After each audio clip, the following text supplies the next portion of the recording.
বিসমিল্লাহির রহমানির রহিম। প্রিয় শিক্ষার্থীবৃন্দ, আসসালামু আলাইকুম। আশা করি তোমরা ভালো আছো। আমি ভালো আছি আলহামদুলিল্লাহ।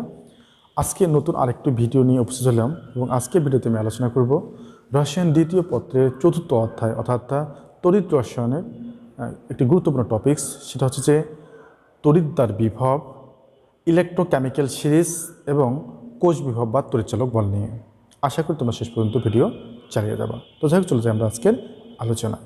তো প্রিয় শিক্ষার্থীবৃন্দ, আমরা তড়িৎদ্বার বিভব বোঝার পূর্বে গত ক্লাসে আলোচনা করেছিলাম গ্যালভানিক সেল।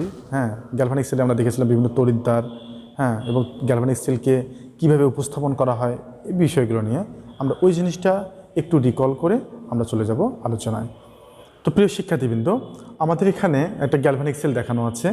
তো গ্যালভানিক সেলে আমরা একটি পাত্রে নাকি জিঙ্ক সালফেট, ওখানে জিঙ্ক দণ্ড প্রবেশ করানো হয়, কপার সালফেট একটা দ্রব্যনে কপার দণ্ড ঢুকানো হয়। তো এটা একটা কি, এটা একটা সেল বা কোষ। তো আমরা কোষ বিভব এই সেলের মাধ্যমেই আলোচনা করার চেষ্টা করব। তো প্রথমে চলে আসি আমরা জারণ বিভব। আমরা জানি যে অ্যানোডে ইলেকট্রন ত্যাগ হয়। অ্যানোডে কী হয়? ইলেকট্রন ত্যাগ হয়। আমরা জানি যে জিঙ্ক দণ্ডে কি ইলেকট্রন ত্যাগ হয় না? জিঙ্ক দণ্ডে ইলেকট্রন ত্যাগ হয়। তো অ্যানোডে ইলেকট্রন ত্যাগের ফলে দণ্ড এবং দ্রবণের সংযোগস্থলে এক প্রকার শক্তির উদ্ভব হয়, একে বলা হচ্ছে জারণ বিভব। তো জারণ বিভব কি? জারণ বিভব হচ্ছে যে অ্যানোডে ইলেকট্রন ত্যাগের ফলে দণ্ড এবং দ্রবণের সংযোগস্থলে এক প্রকার শক্তির উদ্ভব হয়, একে কী বলা হচ্ছে? জারণ বিভব। সেটা কীরকম? অ্যানোডে কি? অ্যানোডে হচ্ছে যে জিঙ্ক দণ্ড আছে, জিঙ্ক দণ্ড ইলেকট্রন ত্যাগ করে। ইলেকট্রন ত্যাগ করে কি? জিঙ্ক 2+ পরিণত হয়, জিঙ্ক 2+ পরিণত হয়। এখানে এক প্রকার শক্তি উদ্ভব হয়, যেটাকে আমরা কী বলি? জারণ বিভব। এটা হচ্ছে 0.76 ভোল্ট। প্রিয় শিক্ষার্থীবৃন্দ, এখানে আমি নট দিলাম কেন? তো আমরা এই জারণ বিভবকে প্রমাণ জারণ বিভব বলবো কখন? যখন সেটা প্রমাণ অবস্থা থাকবে। প্রমাণ অবস্থা বলতে 25 ডিগ্রি সেলসিয়াস এবং দ্রবণের ঘনমাত্রা হবে 1 মোলার। তাহলে প্রমাণ অবস্থায় অ্যানোডে ইলেকট্রন ত্যাগের ফলে দণ্ড এবং দ্রবণের সংযোগস্থলে এক প্রকার শক্তি উদ্ভব হয়, একে বলা হচ্ছে আসলে প্রমাণ জারণ বিভব। তাহলে জারণ বিভব বা প্রমাণ জারণ বিভব কি? আরেকবার আসি, যে প্রমাণ অবস্থায় এই নট দ্বারাও প্রমাণ অবস্থা বোঝানো হচ্ছে যে প্রমাণ অবস্থায় অ্যানোডে ইলেকট্রন ত্যাগের ফলে দণ্ড এবং দ্রবণের সংযোগস্থলে এক প্রকার শক্তির উদ্ভব হয়, একে বলা হচ্ছে জারণ বিভব। কেমন? তো প্রিয় শিক্ষার্থীবৃন্দ, এবার চলে আসি আমরা বিজারণ বিভব কি? বিজারণ বিভব হচ্ছে যে ক্যাথোডে ইলেকট্রন গ্রহণের ফলে ক্যাথোড এবং দ্রবণের সংযোগস্থলে এক প্রকার শক্তির উদ্ভব হয়, একে বলা হচ্ছে বিজারণ বিভব। তাহলে কি বলবো একবার? ক্যাথোডে ইলেকট্রন, তাহলে এখানে ইলেকট্রন গ্রহণ হয় না? ক্যাথোডে ইলেকট্রন গ্রহণের ফলে দণ্ড এবং দ্রবণের সংযোগস্থলে এক প্রকার শক্তির উদ্ভব হয়, একে বলা হচ্ছে আসলে বিজারণ বিভব। এখন অ্যানোড এবং ক্যাথোডটা কি? আমরা মনে রাখবো যে যে দণ্ডে জারণ ঘটে সেটা হচ্ছে অ্যানোড এবং যে দণ্ডে বিজারণ ঘটে তাকে বলা হচ্ছে ক্যাথোড। তো এখানে কি হলো? অ্যানোডে ইলেকট্রন কি হলো? ত্যাগ হলো, জিঙ্ক ইলেকট্রন ত্যাগ করলো। জিঙ্ক ইলেকট্রন ত্যাগ করে এখান থেকে জিঙ্ক 2+ আয়ন হিসেবে দ্রবণে চলে আসলো। চলে আসলে দণ্ড এবং দ্রবণের সংযোগস্থলে এক প্রকার শক্তির উদ্ভব হয়, যেটাকে বলা হচ্ছে আমরা জারণ বিভব। এবং এটাকে প্রমাণ জারণ বিভব বলবো কখন? যখন সেটা থাকবে প্রমাণ অবস্থায়, অর্থাৎ 25 ডিগ্রি সেলসিয়াস তাপমাত্রা এবং দ্রবণের ঘনত্ব যদি 1 মোলার হয়। এবার আসি বিজারণ বিভব কি? আমরা জানি যে কপার 2+ কি এখানে গিয়ে জমা হবে, তাই তো? জমা হবে, এটা ক্যাথোড, কারণ এখানে বিজারণ ঘটে। ক্যাথোডে ইলেকট্রন গ্রহণের ফলে এই দণ্ড এবং দ্রবণের সংযোগস্থলে এক প্রকার শক্তির উদ্ভব হয়, যেটাকে বলা হচ্ছে বিজারণ বিভব। এটাকে প্রমাণ বিজারণ বিভব কখন বলবো? প্রমাণ অবস্থায়। প্রমাণ অবস্থায় ক্যাথোডে ইলেকট্রন গ্রহণের ফলে ক্যাথোড এবং দ্রবণের সংযোগস্থলে এক প্রকার শক্তির উদ্ভব হয়, একে বলা হচ্ছে আসলে প্রমাণ বিজারণ বিভব। কেমন? তো প্রিয় শিক্ষার্থীবৃন্দ, জারণ বিভব কি এবং বিজারণ বিভবকে আমরা জানলাম, এবং প্রমাণ জারণ বিভব কি এবং প্রমাণ বিজারণ বিভব কি সেটাও জানলাম। এবার চলে আসি আমরা ইলেকট্রোকেমিক্যাল সিরিজ বা তড়িৎ রাসায়নিক সারি। প্রিয় শিক্ষার্থীবৃন্দ, এবার আলোচনা করব আমরা তড়িৎ রাসায়নিক সারি বা ইলেকট্রোকেমিক্যাল সিরিজটা কি। সেটা হচ্ছে যে বিভিন্ন তড়িৎদ্বারের যে আমরা জারণ বিভব এবং বিজারণ বিভব পাবো, তো এই জারণ বিভব এবং বিজারণ বিভবের উপর ভিত্তি করে তাদেরকে আমরা একটা সারিতে সাজাবো। আরেকবার আসি, আমরা যে বিভিন্ন তড়িৎদ্বারের জারণ বিভব এবং বিজারণ বিভব পাই, এই তড়িৎদ্বারগুলোকে জারণ বিভবের ক্রমহ্রাসমান অনুসারে সাজাবো কিংবা বিজারণ বিভবের ক্রমবর্ধমান অনুসারে সাজাবো, ফলে যে সারি পাবো তাকে বলা হচ্ছে তড়িৎ রাসায়নিক সারি। তো আমি অনেকক্ষণ থেকে তড়িৎদ্বার বলতেছি, অ্যানোড ক্যাথোড বলতেছি। তড়িৎদ্বার কাকে বলে জানো? যে কোনো একটা পরিবাহী দণ্ডকে লবণে প্রবেশ করালে যে একটা অর্ধকোষ গঠিত হয়। তাহলে কোনো একটা পরিবাহী দণ্ডকে কোনো লবণে প্রবেশ করালে একটা অর্ধকোষ গঠিত হয়। যে পরিবাহী দণ্ড প্রবেশ করে অর্ধকোষ গঠন করা তাকে বলা হচ্ছে তড়িৎদ্বার। এখানে জিঙ্ক এবং কপার হচ্ছে কি? তড়িৎদ্বার। ঠিক আছে, আরেকবার জিনিসটা বোঝার চেষ্টা করি। দেখো, এখানে জিঙ্কের জারণ বিভব কত 0.76 ভোল্ট। আর কপারের এটা কিন্তু কি বিজারণ বিভব, হ্যাঁ এটা কপারের কি বিজারণ বিভব। তো তার একটা বলে রাখি যে জারণ বিভবটাকে আমরা এইভাবে উপস্থাপন না করে অন্যভাবে উপস্থাপন করতে পারি। কীভাবে? আমরা এটাকে এভাবে উপস্থাপন করতে পারি যে ই নট, হ্যাঁ ই নট জিঙ্ক স্ল্যাশ জিঙ্ক 2+। আমরা জানি যে এভাবে উপস্থাপন করতে পারি কত 0.76 ভোল্ট জারণ বিভব। এটা কি বিজারণ বিভব। বিজারণ বিভবকে আমরা কীভাবে উপস্থাপন করতে পারি যে ই কপার 2+ থেকে কপার সমান 0.34 ভোল্ট এভাবে উপস্থাপন করতে পারি। তাহলে এটা কি জিঙ্কের জারণ বিভব আর এটা কি জিঙ্কের বিজারণ বিভব। কিন্তু আমরা তড়িৎ রাসায়নিক সারি যেটা সেটা হয় জারণ বিভবের অনুসারে সাজাবো নাহলে বিজারণ বিভব অনুসারে সাজাবো। তো সেক্ষেত্রে এই বিজারণ বিভবটাকে যদি আমরা জারণ বিভব করি, হ্যাঁ তাহলে কিন্তু তার সামনে একটা মাইনাস দিলে হয়ে যাবে। হ্যাঁ কপার থেকে কপার 2+, আমরা কি বিজারণটাকে জারণ করলাম তখন এখানে কী করবো একটা মাইনাস বসাবো। এটা বিজারণ ছিল, বিজারণটাকে জারণ করার জন্য আমরা একটা মাইনাস সামনে নিলাম, ঠিক আছে। তাহলে আমরা জিঙ্কের জারণ বিভব দেখলাম 0.76 ভোল্ট, আবার কপারের জারণ বিভব দেখলাম -0.34 ভোল্ট। আবার অ্যালুমিনিয়াম, হ্যাঁ এটা অ্যালুমিনিয়ামের জারণ বিভব। আবার আয়রনের জারণ বিভব হচ্ছে, তাহলে আমরা দেখলাম অ্যালুমিনিয়ামের জারণ বিভব হচ্ছে যে 1.66 ভোল্ট, আয়রনের জারণ বিভব হচ্ছে 0.44 ভোল্ট, জিঙ্কের জারণ বিভব হচ্ছে 0.76 ভোল্ট, আবার কপারের জারণ বিভব হচ্ছে -0.34 ভোল্ট। তো এই যে ধাতুগুলোকে যদি আমরা জারণ বিভবের ক্রমহ্রাসমান অনুসারে সাজাই তাহলে সবচেয়ে জারণ বিভবকার অ্যালুমিনিয়াম, এই যে অ্যালুমিনিয়ামের জারণ বিভব সবচেয়ে বেশি উপরে জায়গা দিলাম। তারপরে এর চেয়ে জারণ বিভব বেশি কার কম হচ্ছে কত জিঙ্কের, তারপরে জিঙ্ককে এখানে জায়গা দিলাম। এরপরে হচ্ছে কম হচ্ছে কার আয়রনের, আয়রনকে এখানে জায়গা দিলাম। এরপর সবচেয়ে কম হচ্ছে কার কপারকে এখানে জায়গা দিলাম।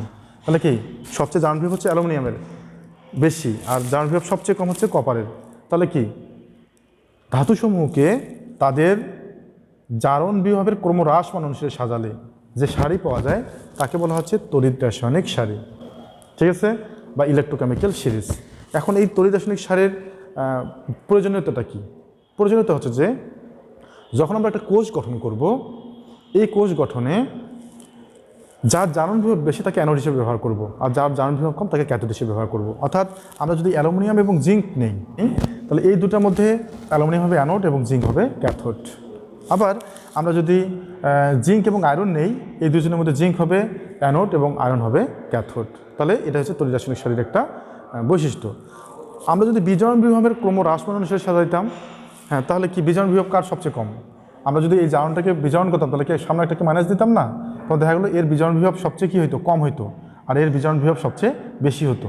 তাহলে বিজারণ বিভবের ক্রমবর্ধমান অনুসারে সাজালে, তাহলে বিজারণ বিভবের ক্রমবর্ধমান আর জারণ বিভবের ক্রমহ্রাসমান। বিজারণ বিভবের যদি বসাইতাম তাহলে বিজারণ বিভব ক্রমবর্ধমান, মানে এর বিজারণ বিভব কম এর বিজারণ বিভব বেশি। আর যদি জারণ বিভবের সাপেক্ষে বসাই এর জারণ বিভব বেশি এর জারণ বিভব কম। আমার মনে হয় তোমরা বিষয়টা বুঝে গেছো। তাহলে আমরা অ্যানোড ক্যাথোড নির্ণয়ে এই তড়িৎ রাসায়নিক সারিটা ব্যবহার করব।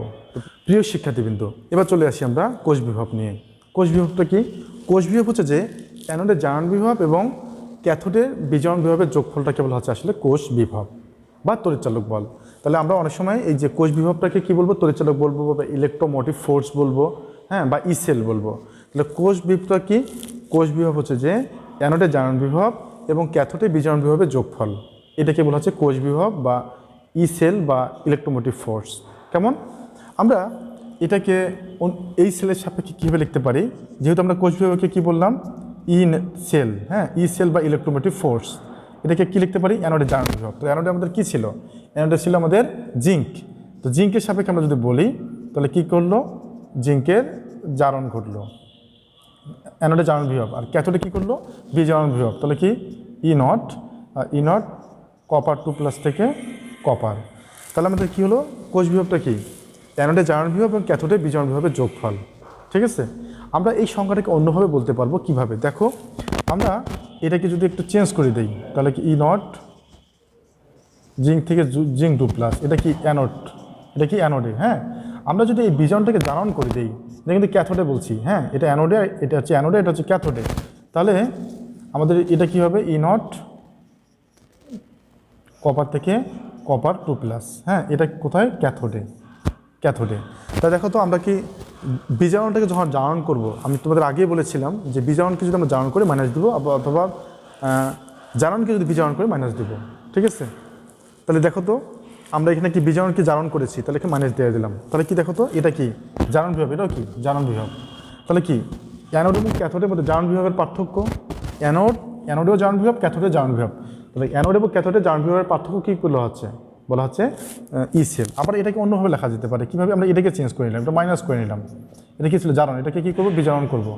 জিঙ্ক 2+ থেকে জিঙ্ক বিজারণ ঘটলো, হ্যাঁ, প্রমাণ অবস্থা দিব। এটা কোথায়? অ্যানোডে। আর এটা কী করবো? আবার এটাকে কী করবো? বিজারণে রাখে দেবো। তাহলে প্লাস ই নট কপার 2+ থেকে কপার। এটা কি কোথায়? ক্যাথোডে। তো দেখো তো ক্যাথোডে কী ঘটলো? বিজারণ। আর অ্যানোডে কী ঘটলো? বিজারণ। তো এটাও তো পার্থক্য, এটা প্লাস আর এটাকে মাইনাস, এটা পার্থক্য বলবো না। তাহলে কোষ বিভব বা তড়িৎচালক বল বা ইলেকট্রোমোটিভ ফোর্সের সংজ্ঞাটা আমরা এভাবে দিতে পারি যে অ্যানোড এবং ক্যাথোডের মধ্যে জারণ বিভবের পার্থক্য, অথবা অ্যানোড এবং ক্যাথোডের মধ্যে বিজারণ বিভবের পার্থক্য, অথবা অ্যানোডে জারণ বিভব এবং ক্যাথোডে বিজারণ বিভবের যোগফলকে আমরা তড়িৎচালক বল বলবো। তো আমরা এত কিছু না বলে সহজ কথা কীভাবে বলতে পারি যে তড়িৎচালক বলটা কি? যে বৈদ্যুতিক বর্তনী খোলা অবস্থায় অ্যানোড এবং ক্যাথোডের মধ্যে যে বিভব পার্থক্যের সৃষ্টি হয় তাকে বলা হচ্ছে তড়িৎচালক বল বা ই সেল বা ইলেকট্রোমোটিভ ফোর্স। কেমন? তাহলে আমরা কি বলতে পারি যে বৈদ্যুতিক বর্তনী খোলা অবস্থায় অ্যানোড এবং ক্যাথোডের মধ্যে যে বিভব পার্থক্য সৃষ্টি হয়, কী বিভব পার্থক্য? আমরা এখানে দেখলাম জারণ বিভবের পার্থক্য, এখানে কি দেখলাম? বিজারণ বিভবের পার্থক্য। তো আমরা এত কিছু না বললে কি বলবো যে বৈদ্যুতিক বর্তনী, এটা একটা বর্তনীর সঙ্গে তুলনা করা হচ্ছে খোলা অবস্থায়, মানে আমরা বিদ্যুৎ সংযোগ দেবো এমন অবস্থায়। তাহলে কি বৈদ্যুতিক বর্তনী খোলা অবস্থায় অ্যানোড এবং ক্যাথোডের মধ্যে যে বিভব পার্থক্য সৃষ্টি হয় তাকে বলা হচ্ছে আসলে তড়িৎচালক বল বা ইলেকট্রোমোটিভ ফোর্স। কেমন? তো প্রিয় শিক্ষার্থীবৃন্দ, এবার আমরা একটা গাণিতিক সমস্যা সমাধান করি। প্রিয় শিক্ষার্থীবৃন্দ, এখানে একটা গাণিতিক সমস্যা দেওয়া আছে। এই সেলটা এভাবে দেওয়া থাকতে পারে, যে এভাবেই দেওয়া থাকতে পারে, কিংবা এই সেলটাকে আমরা এভাবে উপস্থাপন করতে পারি। কিভাবে? দেখো তো, যে জিঙ্কে জারণ ঘটেছে এবং কপারে কি ঘটেছে? বিজারণ ঘটেছে। আর এটা কি? লবণ সেতু। আমরা আগের ক্লাসে শিখেছিলাম যে মাঝখানে কী লেখা হয়? লবণ সেতু। এখানে জিঙ্কের জারণ ঘটেছে আর এখানে কি? কপারের বিজারণ ঘটেছে। এই যে সেলটা, এই সেলটা এখানে এটা হচ্ছে জিঙ্ক সালফেট লবণের সংস্পর্শে আছে, এটা বোঝানোর জন্য আমরা স্ল্যাশ দিছি, হ্যাঁ। আর এখানে কি? কপার দণ্ড কপার লবণের সংস্পর্শে আছে, স্ল্যাশ দিয়েছি। আর এই যে লবণ সেতু, এই লবণ সেতুটা দেওয়া আছে এখানে। কেমন? তো এখন দেওয়া আছে কি যে জিঙ্কের, দেখো জিঙ্ক থেকে জিঙ্ক 2+, জারণ বিভব যখন ইলেকট্রন ত্যাগ হয় আমরা এটা এভাবে প্রকাশ করি, এটা জারণ বিভব। আর এখানে কপার থেকে কপার 2+, এটাও কিন্তু জারণ বিভব দেওয়া আছে, এই মানগুলো দেওয়া আছে। এবং বলা হচ্ছে যে এই সেলটার কোষ বিভব কত বা ই সেল সমান কত। দেখো এটা এভাবেও থাকতে পারে অথবা এভাবে দেওয়া থাকতে পারে, এটা অথবা এটা, যে কোনোভাবে দেওয়া থাকতে পারে, হ্যাঁ। এটা অথবা এটা, ওকে। তো এখন এই যে সেলটা, তো এই দুটার মধ্যে অ্যানোড কোনটা? দেখো দুইটাই কি দেওয়া আছে? জারণ বিভব দেওয়া আছে। আমরা জানি যে দুটো দণ্ডের মধ্যে যার জারণ বিভব বেশি সেটি অ্যানোড। তো এই দুটার মধ্যে এর জারণ বিভব বেশি, অতএব এটি অ্যানোড আর এটা হচ্ছে কি ক্যাথোড। তো প্রথমে আমাদের কী করবো? কোষ বিক্রিয়া লিখবো। তাহলে আমরা কী লিখবো? অ্যানোডের জারণ লিখি, তাহলে কী হবে? জিঙ্ক দুটো ইলেকট্রন ত্যাগ করে জিঙ্ক 2+-এ পরিণত হয়েছে। এবার ক্যাথোডে বিজারণ লেখার পর আমরা কী লিখবো? দেখো তো, কপার 2+, দুটো ইলেকট্রন গ্রহণ করে কপার ধাতুতে পরিণত হচ্ছে। আমরা প্রথমে এইভাবে লিখবো। তারপরে আমরা লিখবো কোষ বিক্রিয়া। তো কোষ বিক্রিয়াটা কী হলো? দেখো তো, এই ইলেকট্রন কেটে গেল, থাকলো কি? থাকলো হচ্ছে যে জিঙ্ক কপার 2+, জিঙ্ক 2+, কপার। তাহলে আমাদের যে কোনো যদি আমরা সমস্যার সমাধান করতে চাই, প্রথমে আমাদের অ্যানোড ক্যাথোড নির্ণয় করতে হবে, তারপর অ্যানোডে জারণ এবং ক্যাথোডে বিজারণ লিখতে হবে, ঠিক আছে। এরপর তারপরে কোষ বিক্রিয়া লিখতে হবে। এবার আমরা কী লিখবো? যে ই সেল। তাহলে আমাদের ই নট সেল বা ইলেকট্রোমোটিভ ফোর্স। তাহলে কি? অ্যানোডে জারণ এবং ক্যাথোডে বিজারণের বিভবের যোগফলে তো ই সেল, তাই না? অ্যানোডে জারণ বিভব তাহলে কি? ই নট কি? জিঙ্ক থেকে জিঙ্ক 2+, অ্যানোডে জারণ বিভব প্লাস ই নট ক্যাথোডে বিজারণ বিভব, তাই তো। এখন আমাদের কি কি মান দেওয়া আছে? দেখো জিঙ্ক থেকে জিঙ্ক 2+, অর্থাৎ জিঙ্কের জারণ ঘটেছে, জারণ বিভব দেওয়া আছে, কিন্তু এখানে কি দেওয়া আছে? কপারের জারণ বিভব দেওয়া আছে, কিন্তু আমাদের সূত্রে কী বসাইতে হবে? কপারের বিজারণ বিভব। আমরা আগের ক্লাসে শিখেছিলাম, এখনই শিখলাম যে যখন আমরা জারণকে বিজারণ করব, জারণকে বিজারণ করলে আমাদের কি করতে হবে? সাইনটা চেঞ্জ করতে হবে। এখানে মাইনাস ছিল, এখানে প্লাস হয়ে গেল, +34 ভোল্ট। ওকে, আমরা মানগুলো এখানে বসাই দিই। তাহলে জারণ বিভব কত? এর জারণ বিভব হচ্ছে 0.76 ভোল্ট আর বিজারণ বিভব হচ্ছে 0.34 ভোল্ট। তাহলে কত আসলো 1.10 ভোল্ট। তাহলে ই সেল বা ইলেকট্রোমোটিভ ফোর্স আমরা কত পেলাম এই কোর্সটার 1.10 ভোল্ট। তো প্রিয় শিক্ষার্থীবৃন্দ, এভাবে যত ধরনের সমস্যা দেওয়া থাক তোমাদের অঙ্কগুলো করতে হবে। আমরা আর একটা সমস্যা দিয়েই আজকে ক্লাস শেষ করব। প্রিয় শিক্ষার্থীবৃন্দ, এখানে একটা সেল দেওয়া আছে। তো এখানে কী দেওয়া হচ্ছে যে অ্যালুমিনিয়াম থেকে অ্যালুমিনিয়াম 3+ পরিণত হয়েছে। তাহলে কি এটা অবশ্যই অ্যানোড, লবণ সেতু এটা হচ্ছে কি ক্যাথোড। হ্যাঁ, এই সেলটার কী দেওয়া আছে অ্যালুমিনিয়ামের বিজারণ বিভব দেওয়া আছে এবং আয়রনের বিজারণ বিভব দেওয়া আছে। কোষটার কী নির্ণয় করতে বলছে যে কোষটির ইএমএফ কত। তো ইএমএফটিকে আমরা আগে শিখছি যে ইলেকট্রোমোটিভ ফোর্স বা তড়িৎচালক বল বা ই কোষ বা ই সেল। তো আমরা যদি এই কোষটার এই তড়িৎচালক বল নির্ণয় করতে চাই তাহলে আমাদের প্রথমে কী করতে হবে অ্যানোড এবং ক্যাথোড নির্ণয় করতে হবে। তো দেখো এই দুইটাতে কী দেওয়া আছে বিজারণ বিভব দেওয়া আছে। তো আমরা জানি যে কি বিজারণ বিভব যেটি কম সেটি অ্যানোড। তো এই দুটার মধ্যে বিজারণ বিভব কার কম অ্যালুমিনিয়ামের -1.66 আর এটা কি -0.44। তাহলে কোনটা মান কম উপরেরটা। এই দুটার মধ্যে কোনটি অ্যানোড উপরেরটা। আমরা জানি যে দুটি দণ্ডের মধ্যে যার বিজারণ বিভব কম সেটি হবে অ্যানোড। তাহলে এটা হচ্ছে অ্যানোড, ঠিক আছে। তো এই কোষটার ক্ষেত্রে আমরা কী লিখব প্রথমে যে অ্যানোডে বিক্রিয়া সমাধান। তাহলে কি অ্যানোডে বিক্রিয়া। আমরা অ্যানোডে যখন বিক্রিয়া লিখব তো কি লিখব যে অ্যালুমিনিয়াম যোজনী 3টা ইলেকট্রন ত্যাগ করে অ্যালুমিনিয়াম 3+ পরিণত হবে, ঠিক আছে। আবার ক্যাথোডে বিক্রিয়ার ক্ষেত্রে এখানে কি আয়রন Fe2+ দুইটা ইলেকট্রন গ্রহণ করে কিসে পরিণত হবে Fe ধাতুতে পরিণত হবে। তো এখানে একটা জিনিস দেখো, এখানে 3টা ইলেকট্রন ত্যাগ হলো আর এখানে কয়টা ইলেকট্রন গ্রহণ করলো 2টা। তো আমাদের প্রথমে কী লিখতে হবে কোষ বিক্রিয়া। তো কোষ বিক্রিয়ার ইলেকট্রন আদান প্রদান তো সমান হয়নি, তাই আমাদের কী করতে হবে এই সমীকরণটাকে আমরা এটাকে 1 নং সমীকরণ ধরলাম, এটা কি করলাম কি 2 নং। হ্যাঁ, তারপরে কী লিখতে হবে যে 1 গুণন 2 যোগ 2 গুণন 3। তাহলে কি হবে 2 অ্যালুমিনিয়াম -6 ইলেকট্রন, তারপরে কি 2 অ্যালুমিনিয়াম 3+, এখানে কি পেলাম 3 Fe2+ + 6 ইলেকট্রন, এখানে কি 3 Fe ধাতু। ওকে, তো এখন ইলেকট্রন কেটে গেল। তাহলে আমাদের সমীকরণটা কী হলো 2 অ্যালুমিনিয়াম + 3 Fe3+, তারপরে কি 2 অ্যালুমিনিয়াম 3+, 3 Fe। তো প্রিয় শিক্ষার্থীবৃন্দ, তাহলে প্রথমে আমরা কী করব অ্যানোডে জারণ ক্যাথোডে বিজারণ, তারপরে কোষ বিক্রিয়া লিখব। এবার কী করব এবার ই সেল বা ইলেকট্রোমোটিভ ফোর্স। ই সেলটা কী আসবে যে ই সেল সমান প্রমাণ অবস্থা যেহেতু দেওয়া আছে মানগুলো, তো প্রমাণ অবস্থায় ই সেল সমান কি অ্যানোডে জারণ বিভব। তো অ্যানোডে কী করবো জারণ বিভব। তাহলে অ্যানোডে জারণ বিভব মানে কি অ্যালুমিনিয়ামে জারণ করেছে, অ্যালুমিনিয়াম থেকে অ্যালুমিনিয়াম 3+ প্লাস ক্যাথোডে বিজারণ বিভব। ক্যাথোডে কি বিজারণ কার ঘটছে ক্যাথোডে বিজারণ করছে কি আয়রনের। তো আয়রনের ক্ষেত্রে আমরা কী করবো এখানে এই ক্ষেত্রে আমাদের আসবে Fe2+ থেকে Fe, এটা প্রমাণ অবস্থা। এবার চলে আসে মানগুলোর ক্ষেত্রে দেখো এখানে কী দেওয়া আছে অ্যালুমিনিয়ামের বিজারণ, কিন্তু আমাদের এখানে তো জারণ লিখতে হচ্ছে, কারণ আমরা জানি ই সেল হচ্ছে কি অ্যানোডে জারণ বিভব এবং ক্যাথোডে বিজারণ বিভব। অ্যানোডে জারণ বিভব এবং ক্যাথোডে বিজারণ বিভবের যোগফল হচ্ছে ই সেল, কিন্তু এখানে মান দেওয়া আছে বিজারণ বিভব। তাহলে এটাকে আমরা কী করে নেব জারণ করে নেব। তাহলে কি E0 অ্যালুমিনিয়াম থেকে যদি আমরা অ্যালুমিনিয়াম 3+ যাই তাহলে কি সাইনটা চেঞ্জ করতে হবে +1.44 ভোল্ট, ঠিক আছে। কত মান আসলো আমাদের 1.66 আর এর বিজারণ বিভব দেওয়াই আছে কত -44 ভোল্ট। তাহলে আমাদের মানটা কত আসলো আমরা যদি এখানে বিয়োগ করে দিই তাহলে আমাদের আসবে 1.22 ভোল্ট। তাহলে আমাদের ই সেলের মানটা কত আসলো তাহলে আমাদের ই সেলের মান আসলো 1.22 ভোল্ট। তো প্রিয় শিক্ষার্থীবৃন্দ, এটাই ছিল আজকের আমাদের আলোচনা। আগামী ক্লাসে আমরা ই সেল সম্পর্কিত আরও কিছু সমস্যা সমাধান করব এই কামনায়। আসসালামু আলাইকুম।